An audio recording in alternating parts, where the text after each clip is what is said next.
Soundings Audiobooks presents an unabridged recording of Emily Dennistoun, written by D.E. Stevenson, read by Emma Dinverno. The moral right of the author has been asserted.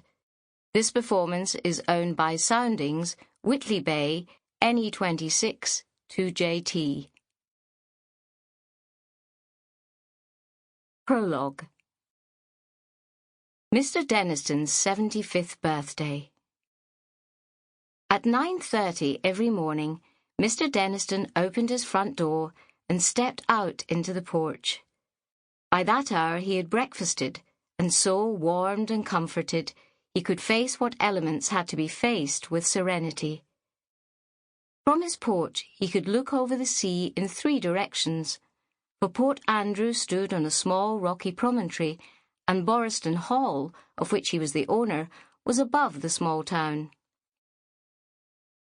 If he looked straight down, the cluster of red and grey roofs were visible, shining in the morning sunshine, while in the bay to the left of the harbour, the small fishing fleet was steering seawards, a pretty sight. Borriston Hall was a square Georgian building, which looked roomy and comfortable, and had been built to live in rather than to be looked at.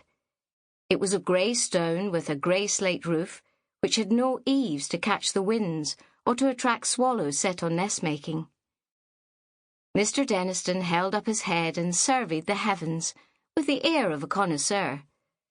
He then walked down the 3 steps onto the gravelled carriage drive and consulted his thermometer and rain gauge.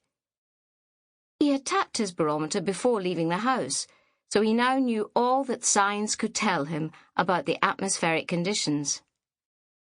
Mr. Dennistoun had done the same thing at the same hour for the last 35 years, nearly half his lifetime. For he was 75 on this March morning upon which my story opens. It was such a fine day that Mr. Dennistoun lingered a little before returning to his study to read the paper. He felt the need to share the satisfaction which possessed him with somebody else. Not everybody arrived at the mature age of 75 with his 5 senses unimpaired and his digestion in perfect order. Purdy the gardener, who was working in the potting shed, would do as well as another.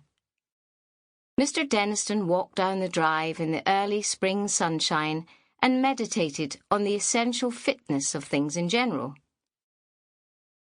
"Purdy," he said, with an... Sample complete. Ready to continue?